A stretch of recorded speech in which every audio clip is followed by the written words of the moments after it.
une production Binge Audio, évidemment. Et maintenant, c'est l'heure des couilles sur la table, édition spéciale paternité. Dans cet épisode, on va se pencher sur les raisons psychologiques qui font qu'en général, les pères ne s'investissent que très peu par rapport aux mères dans la parentalité. Pourquoi est-ce qu'une grande majorité d'entre eux continuent à privilégier leurs activités professionnelles au détriment de leur vie de famille ?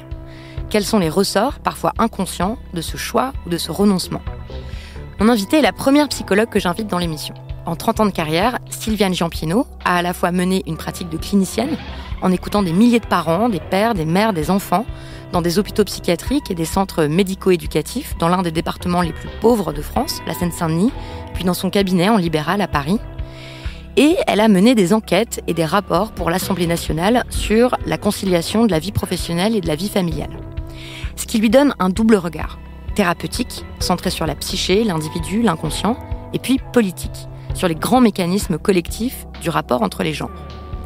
Elle formule des analyses que je n'avais jamais entendues auparavant, par exemple sur l'hostilité paternelle, sur le désir d'enfant, sur le monde du travail et l'injonction à la réussite professionnelle des hommes.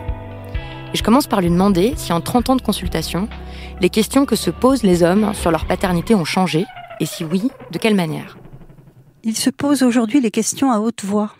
Là où il me fallait, il y a même 20 ans, prendre beaucoup de temps avec les pères pour qu'ils puissent parler de leur relation avec leurs enfants. Aujourd'hui, ils en parlent plus directement, plus simplement. Et au cœur de leurs préoccupations, finalement, c'est un peu comme les mères il y a 20 ans, c'est peut-être que je suis trop absent, peut-être que je m'en occupe pas assez, etc. Ils ont intériorisé le reproche sociétal à l'égard des pères. Ça fait un petit moment que ce qu'il y a de contradictoire, c'est que les hommes se sont très sérieusement rapprochés dans la relation de parole, dans l'expression des affects de leurs enfants et de leurs enfants de plus en plus petits. Ils sont très proches de leurs nourrissons.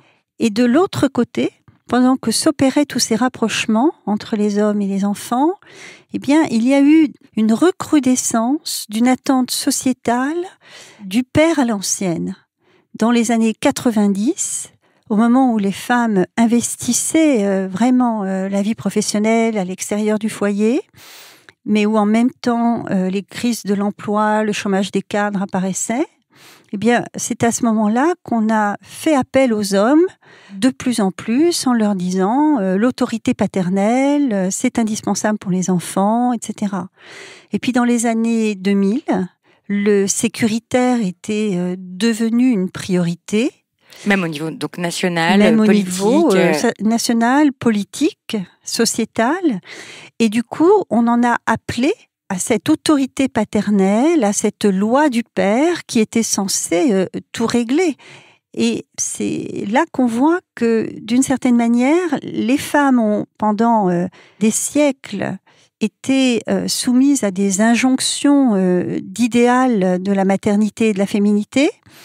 Et les hommes se retrouvent soumis à ces mêmes injonctions au moment où ils sont de plus en plus prêts à devenir moins stéréotypés justement dans leur rapport aux enfants notamment.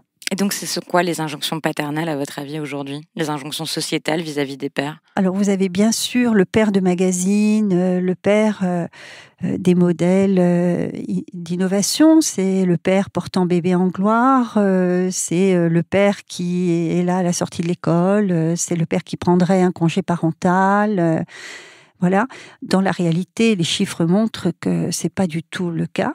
Mais malgré tout, il reste l'idée qu'un père devrait peser de tout le poids de sa distance, de son point de vue, avec du recul par rapport à l'éducation des enfants, et que c'est celui qui viendrait soutenir la fonction maternelle des femmes et taper sur la table quand vraiment les enfants ne se rendent pas compte qu'ils sont insupportables. Et en fait, le père, on lui reproche d'être absent, mais on lui permet pas d'être présent. Et là, je fais référence à toutes les autres injonctions auxquelles les hommes sont soumis, qui sont des injonctions de dévotion au travail, Et puis, il y a aussi tout ce qui est injonction, lorsqu'on est un homme actif, à faire la démonstration de son pouvoir, de sa puissance, de son implication, je ne sais pas moi, politique, sociale à l'extérieur. Donc tout ça, c'est des modèles qui restent forts quand même. S'il y a des attitudes ou des discours qui ont changé par rapport à la paternité, les statistiques, elles bougent assez peu, en fait, en termes de répartition du temps domestique. Ça, on l'a beaucoup exploré dans l'émission, mais c'est à la fin, si on regarde dans les chiffres, dans le temps, qui s'occupe des enfants, très concrètement, qui s'occupe des tâches domestiques, on sait, donc on va rappeler quelques chiffres, mais on sait que les femmes se chargent en moyenne de 2/3 du travail domestique, ce qui veut dire que les hommes ne prennent en charge qu'un seul tiers, et que les 2/3 de temps de travail des femmes, en fait, c'est du travail qui n'est pas rémunéré, c'est du travail domestique, et 1/3 qui est du travail rémunéré. Pour les hommes, c'est le contraire, c'est-à-dire que eux, ils occupent le travail rémunéré, et les femmes, le travail non rémunéré. On sait aussi que matériellement, c'est intéressant de devenir père financièrement, et que par contre de devenir mère, c'est une catastrophe financière et matérielle. C'est une enquête de l'INSEE qui date de 2009 qui montre que les femmes perdent 1/4 de leurs revenus salariaux 5 ans après l'arrivée d'un enfant. Pour les pères, ça change pas. Qu'ils aient 1, 2 ou 3 enfants, leurs revenus restent stables, voire augmentent. Et on sait aussi qu'il y a 40% des femmes qui déclarent un changement professionnel quand un bébé arrive, et pour les pères, seulement 6%. Donc pour eux, ça ne change pas grand-chose. Donc on sait que les chiffres nous le montrent, que dans les familles, encore aujourd'hui, ce sont les mères qui prennent largement en charge les enfants, ce qui n'est pas rémunéré. Et à la fois, on entend de nombreux discours de pères qui disent que c'est important pour eux la paternité, qu'ils aimeraient s'investir plus, qu'ils aimeraient bien, mais ça bouge pas.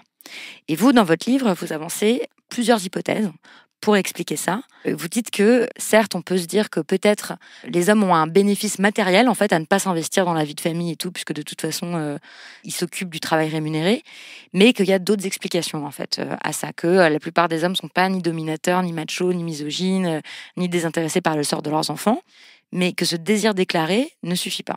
Donc je propose qu'on passe en revue les différentes hypothèses que vous avez formulées pour expliquer ça.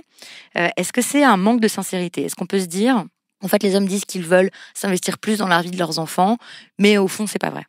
Est-ce que ce serait ça ? Non. Vous croyez pas à l'hypothèse du manque de sincérité ? Non, je pense pas que les hommes qui disent qu'ils veulent s'investir auprès de leurs enfants soient des cyniques, ni des menteurs. Vous savez, il est ancien ce désir-là. Il y a 3 générations, les hommes disaient déjà qu'ils ne voulaient pas faire comme leur père, se retrouver vieux sans avoir vu grandir leurs enfants. Mais pourquoi il y a un tel décalage entre les discours et les actes alors ? Parce que d'une part, il y a des entraves internes, inconscientes, qu'on va peut-être balayer ensemble, et d'autre part, il y a quand même des entraves externes en termes d'organisation de la vie publique, professionnelle et sociale. Bon, alors, ces entraves inconscientes, vous avancez par exemple comme explication le fait que, au fond, les hommes continuent à prioriser la sphère professionnelle, que le problème, c'est la priorisation professionnelle. C'est-à-dire qu'ils peuvent dire « ma priorité, c'est mes enfants, je ne veux pas choisir entre les deux », mais en fait, dans les faits, c'est toujours le travail qui priorise. Oui. Au moment où il faut trancher, lorsqu'il y a une urgence, un enfant malade, une école en grève, une mère commence par se dire « mince, comment je vais faire pour mes enfants ?» Et un père, la plupart du temps, dit « mince, comment je vais faire pour mon travail ?» Ça, c'est des postures qui sont encore très vivantes. Alors, pourquoi les pères se disent d'abord « comment je vais faire pour mon travail ?» Je crois qu'il faut déjà se dire qu'il y a une transmission intergénérationnelle, ancestrale, où la virilité était clippée aux qualités professionnelles des hommes. Un bon travailleur, un bon patron, enfin, quelqu'un qui faisait du bon boulot, c'était synonyme de puissance, de virilité, d'honnêteté, de noblesse à la limite. Et ça se transmet. Or aujourd'hui, les formes de travail se sont transformées. Le travail aujourd'hui n'expose plus les hommes, plus que les femmes, à lutter contre les éléments naturels, à faire des prouesses physiques, à risquer leur peau, comme ça a été longtemps le cas. Aujourd'hui, le travail, il est beaucoup plus cognitif. il est beaucoup plus light sur le plan physique, donc être un homme ou être une femme, ça devrait permettre de faire les mêmes choses, les mêmes métiers et s'investir autant. Donc il n'y a plus d'indice de féminité ou de virilité raccroché à la puissance professionnelle. Mais il reste des traces dans la mémoire. Pour moi, c'est un syndrome, la priorisation professionnelle. L'autre raison, c'est que, d'une certaine manière, être occupé par le travail ou préoccupé par le travail, parce qu'il y a le même réflexe chez des hommes qui travaillent très peu, finalement. Ce réflexe, c'est aussi ce qui leur permet de se tenir à distance de la dimension charnelle de la vie familiale. Dans l'espace de la maison, se traitent les matières du corps, se traitent la nourriture, les souillures. Et c'est là qu'on voit comment l'espace domestique, l'espace de la maison, est encore repéré par les hommes comme un espace féminin, même si les choses bougent encore, les hommes s'intéressent à la déco, font de plus en plus la cuisine, notamment quand il y a des copains, mais quand même ça reste encore, il y a des adhérences de vieux modèles.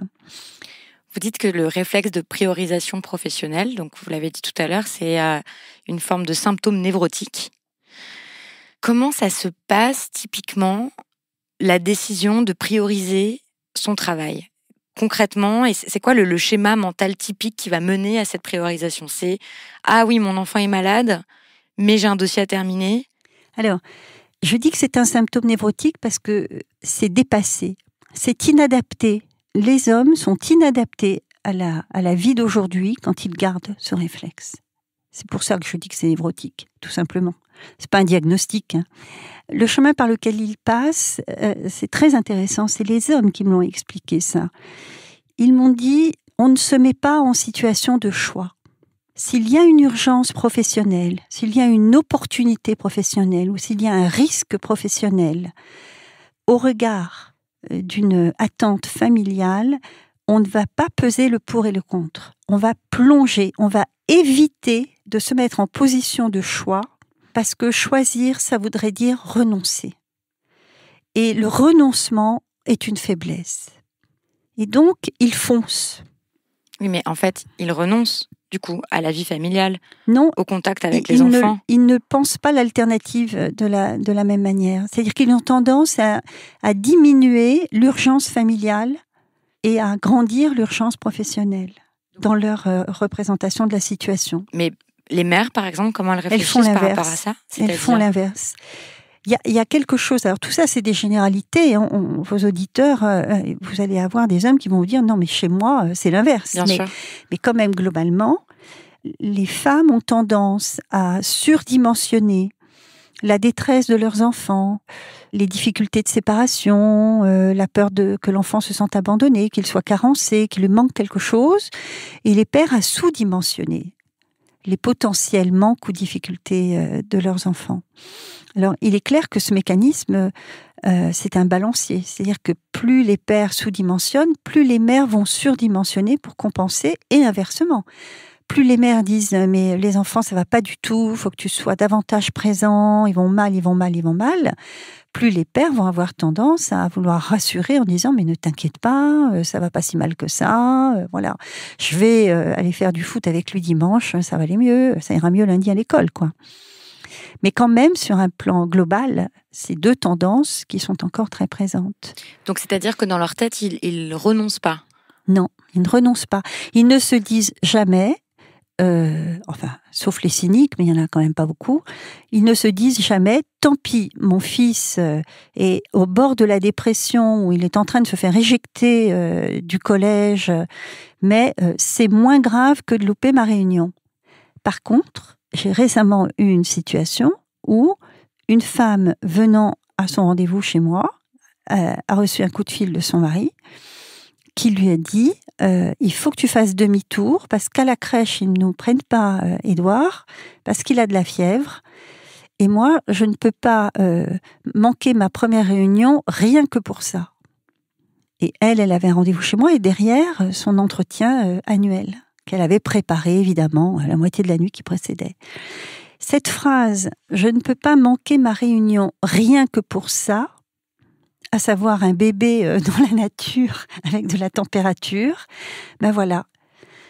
Il n'avait pas mis en parallèle les éléments pour évaluer la gravité de la situation. Vous citez aussi l'exemple de ce dirigeant d'entreprise qui vous décrit ce mécanisme. En fait, il vous dit côté boulot, le renoncement, c'est tout ou rien. Soit on renonce pas. Alors que le renoncement côté familial, on se dit, non, mais en fait, on a le temps. En fait, c'est plus diffus. En fait, la femme et les enfants pourront s'ajuster, comme si c'était pas des vrais renoncements, en fait. Absolument. C'est-à-dire qu'il y a toujours l'idée que la famille est une matière souple et qu'il n'y aura pas un couperet qui tombera. Les anxiétés, les angoisses professionnelles des hommes sont très puissantes. Et beaucoup d'hommes sont apeurés dans leur rapport au travail, quoi qu'on en pense, et quelle que soit leur position hiérarchique. Donc ça a à voir avec les normes de masculinité dans le travail, les normes d'être toujours un gagnant, les normes de jamais montrer de failles dans l'armure, les normes de surtout pas avoir l'air féminin ou efféminé. Ça met beaucoup de pression sur les hommes dans la sphère du travail, ce qui se répercuterait dans la vie de famille. Oui, déjà il y a ça. Et puis il y a autre chose aussi qui les fait hésiter, c'est que les hommes ont intériorisé le fait que le couple n'est plus forcément un couple à durée illimitée. Et ça fait quand même plusieurs générations que les femmes sont à l'origine des ruptures conjugales. Et donc, ils se disent que s'ils se mettent à investir, à renoncer, pour reprendre le terme, à des promotions professionnelles, à de la brillance, à des challenges au profit de leur famille, et qu'il y a rupture, ils vont tout perdre.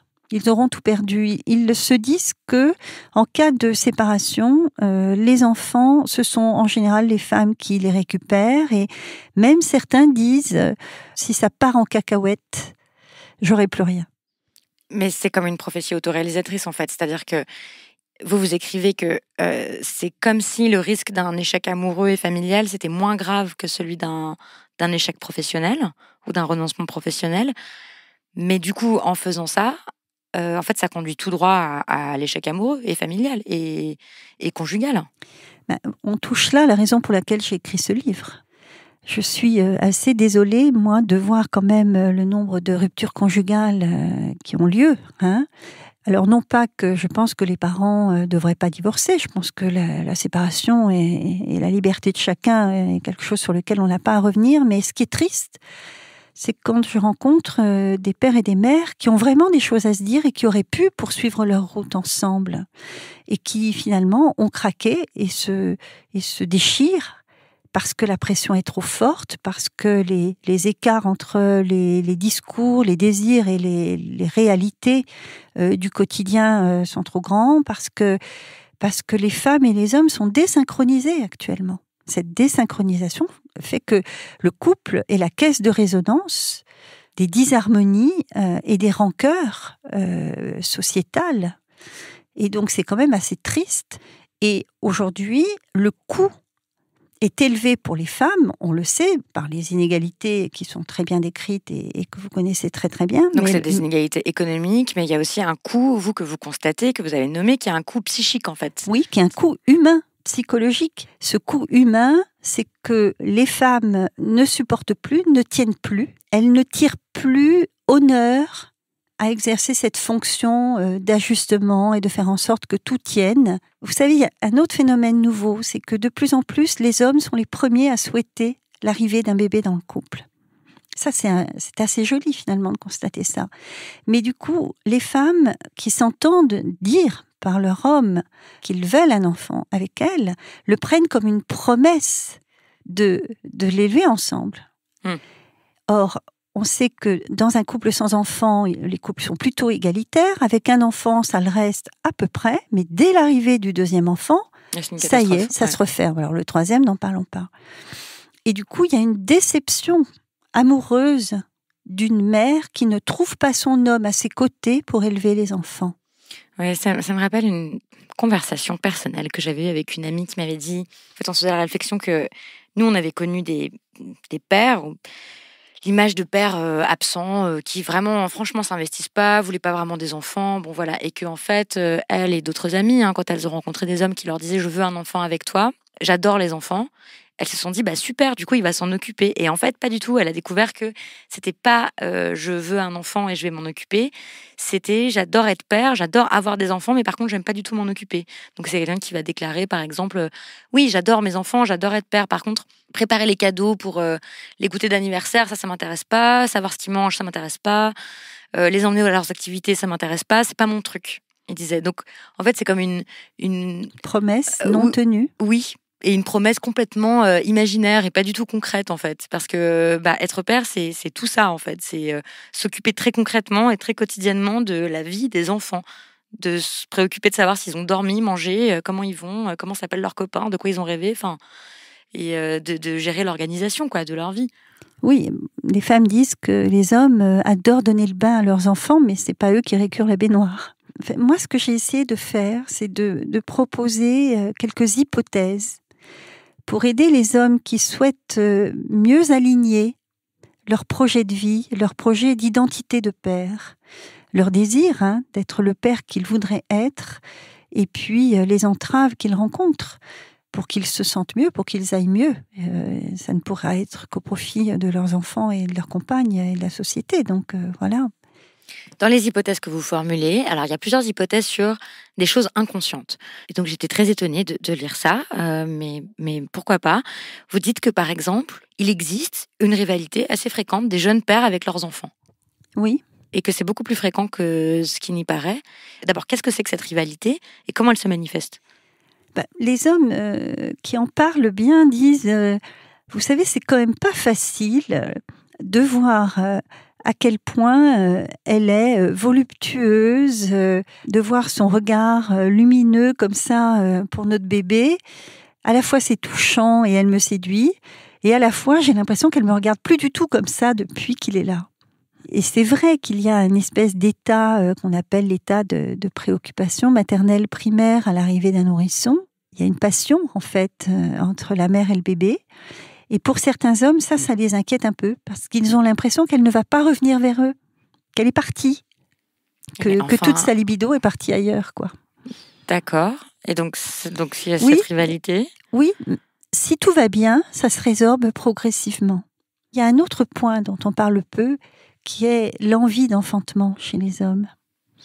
Et donc en fait, on a beaucoup glosé quand même sur l'envie de pénis des femmes dans la psychanalyse, chez Freud et tout ça. Donc on serait des êtres manquants, là. Il nous manquerait un pénis à nous autres, les femmes.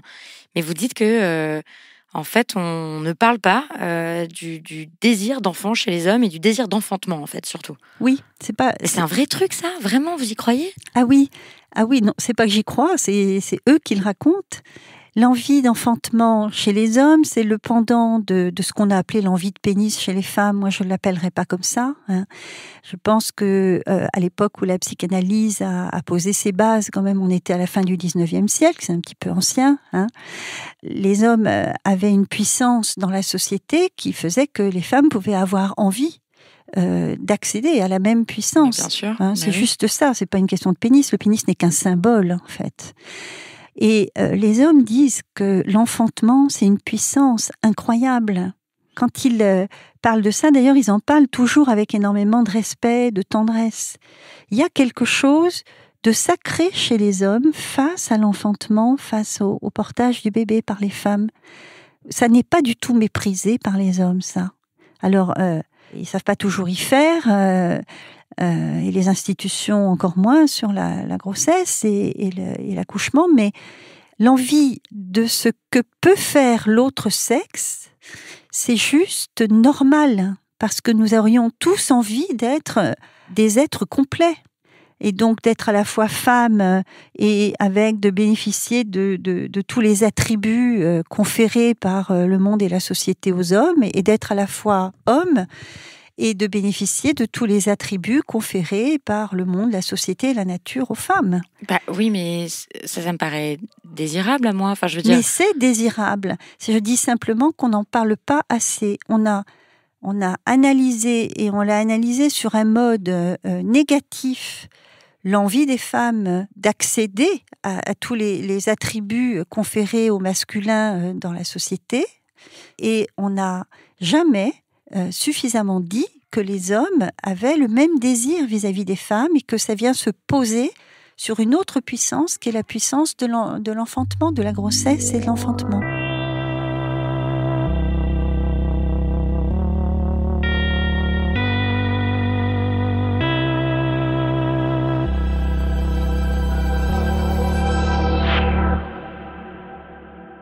Dans la rivalité des jeunes pères avec leurs enfants, vous citiez aussi des comportements comme des papas qui vont se mettre à jouer, à exciter les enfants juste avant de dormir, alors que ça va être l'heure de dormir. Donc dans un truc de rivalité avec la mère, en fait. Ou des parents, des pères qui font prendre des risques à leurs enfants. Par exemple, pas de casque à vélo, pas de ceinture, ce qui oblige la mère à intervenir. Oui, parce qu'ils se mettent en position de se faire sermonner par la mère. Et donc, ils se mettent en position d'enfant. Vous êtes un peu dur là avec des hommes, notamment la figure de l'homme-enfant. Vous dites qu'il y a des hommes qui sont décalés, qui sont hors réalité, qui sont infantiles, des pères qui aspirent tout l'espace mental de la mère, parce qu'en fait ils se mettent dans une position d'enfant qui se fait gronder, mais ils se mettent tout seuls dans cette position-là en agissant de façon immature.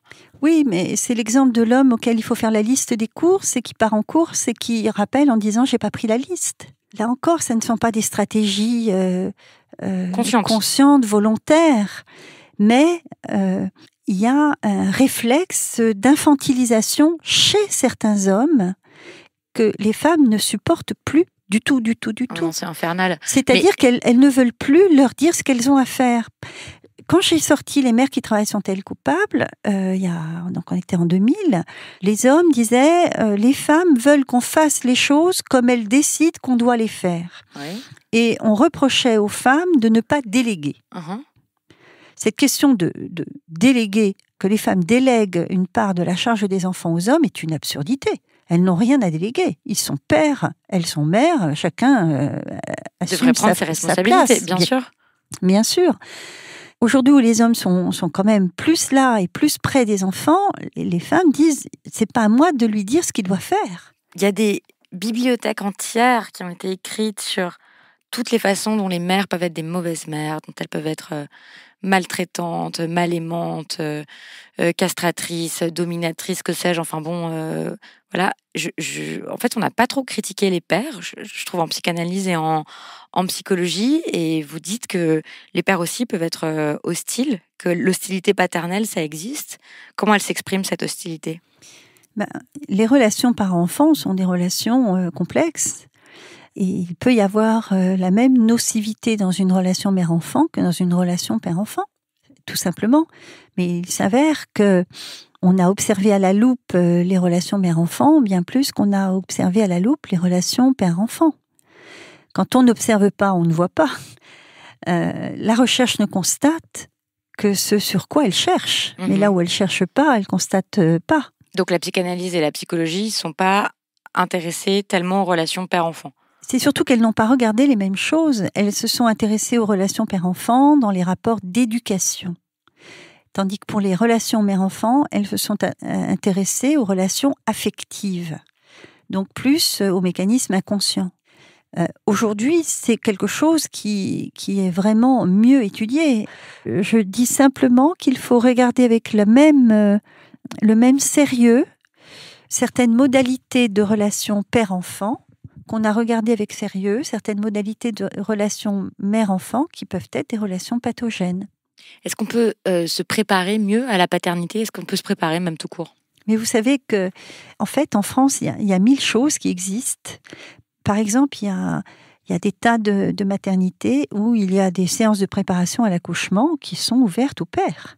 Simplement, dans une salle où il y a 10 femmes, il y aura un homme au mieux. Et c'est pas très facile d'être le seul homme dans cette salle. Donc, revenir la fois suivante, c'est compliqué. Il y a des tas d'actions, de soutien à la parentalité, d'accompagnement à la parentalité. Elles sont toutes mixtes. En France, nos lois et nos dispositifs sont tous mixtes et égalitaires. Eh bien, ceux qui ont trait aux enfants, eh bien, ce sont les femmes qui s'en saisissent et pas les hommes. Ça fait question quand même. Il y a même dans les maternités des groupes de parole de pères qui sont organisés. Et on s'aperçoit par exemple que lorsque ces groupes sont animés par un homme, pédiatre ou gynécologue ou psychologue, les pères y viennent plus facilement que s'ils sont animés par des femmes. Alors là, on va rejoindre d'autres préconisations pour changer les choses. Mais parmi les préconisations, par exemple, la mixité des professionnels qui entourent la naissance, la petite enfance, l'école, les milieux que fréquentent les enfants, renforcerait la disponibilité des hommes à s'impliquer. Les services dédiés à l'enfance sont essentiellement des services féminins et sont des services qui, d'une certaine manière, n'intègrent pas le fait que les deux parents travaillent. Donc ce sont des services qui sont encore des services qui demandent, qui attendent des parents, et donc c'est la plupart du temps les mères qui se retrouvent à le faire, de la disponibilité, du savoir-faire, etc. La préparation des gâteaux pour la fin d'année, les 3/4 du temps, on s'adresse aux femmes. Et puis, je crois qu'il faut quand même qu'on arrive à ce que les entreprises, les employeurs, ne soient pas que dans une invocation ou des campagnes de communication sur la prise en compte de la parentalité dans le monde du travail, mais que les nécessités parentales soient prises en compte, pas seulement par les services RH, mais par les services opérationnels et dans l'organisation du travail et dans les systèmes de management. Et concrètement, ça voudrait dire quoi? Qu'est-ce qu'on peut faire quand on est dirigeant d'entreprise ou qu'on a des responsabilités? Ça veut dire ne pas penser que les histoires de conciliation, vie professionnelle, vie familiale, ça concerne que les femmes, par exemple. Ben voilà. L'articulation entre la vie de famille et la vie professionnelle, c'est un dossier qui doit être porté vers les hommes plus clairement. Donc, je sais pas, j'imaginais un monde où dans une entreprise, ce serait vraiment bizarre, on regarderait vraiment bizarrement un père qui reste au travail alors que son enfant est malade, par exemple. Oui, quand on sera arrivé à ça, c'est qu'on aura gagné les 3/4 du chemin. Donc, il faut aussi que les entreprises prennent ça en compte, les politiques publiques, évidemment. Quels bénéfices personnels, psychologiques, psychiques auraient les pères à plus s'investir, à s'investir pleinement et de façon égalitaire dans la parentalité?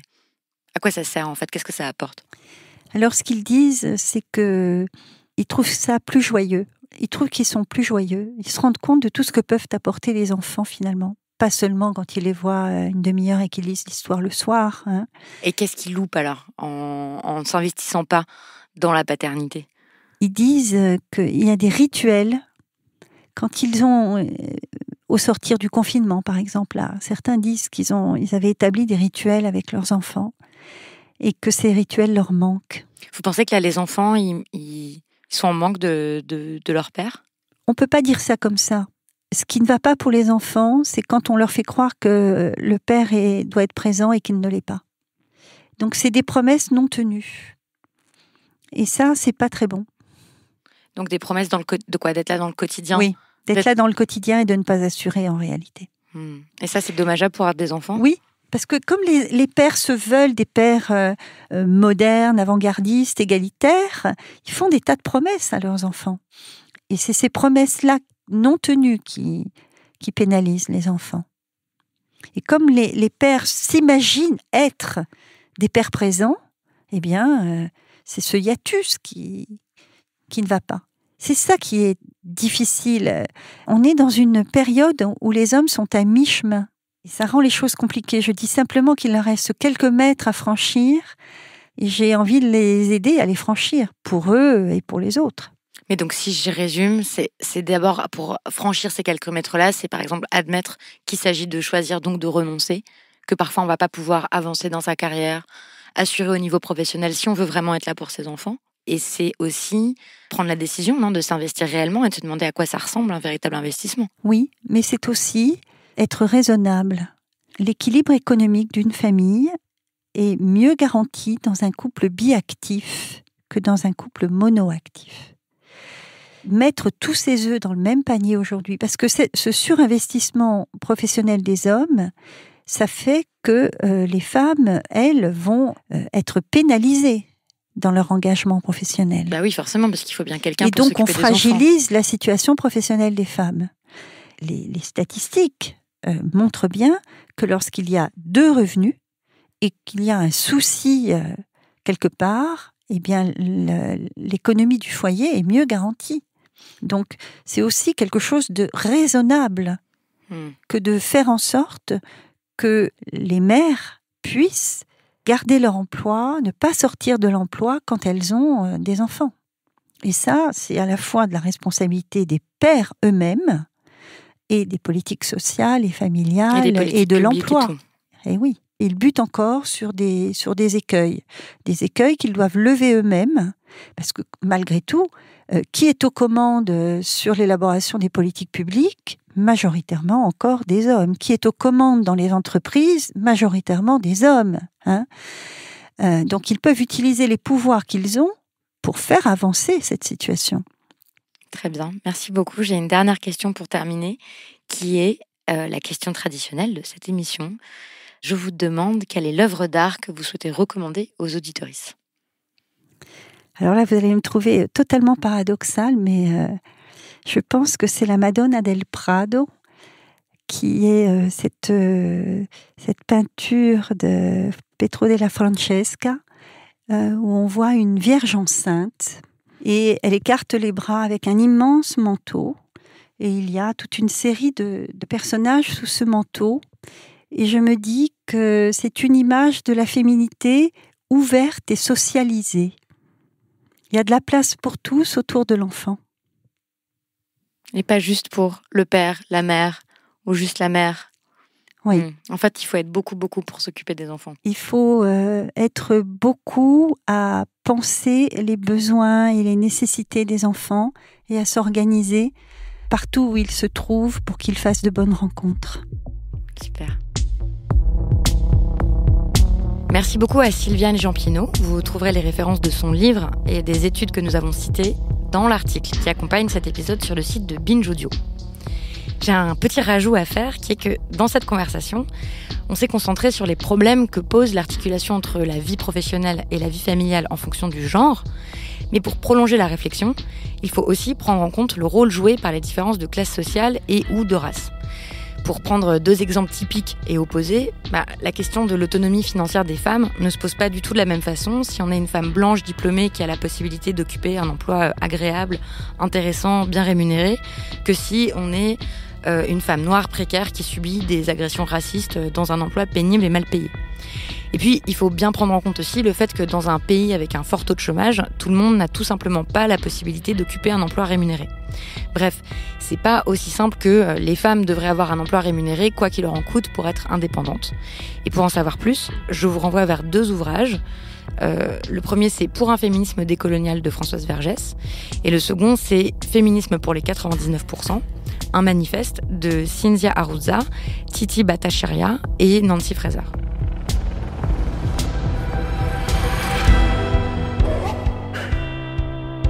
Je remercie ma productrice Camille Regache et Naomi Titi pour son aide. Thomas Plé pour la prise de son, Solène Moulin pour la réalisation, parce que oui, Les Couilles sur la table, c'est un podcast produit par Binge Audio, ça veut dire qu'on est toute une équipe à le fabriquer. J'espère que cet épisode aura résonné avec votre propre vie. Nous, on est toujours curieux et curieuses de savoir de quelle manière. Donc vous pouvez nous écrire à l'adresse lescouillessurlatable@binge.audio. Je promets pas de vous répondre tout de suite, mais ce dont vous pouvez être sûr, c'est que je lis tout et donc je vous lis. Merci beaucoup et à bientôt.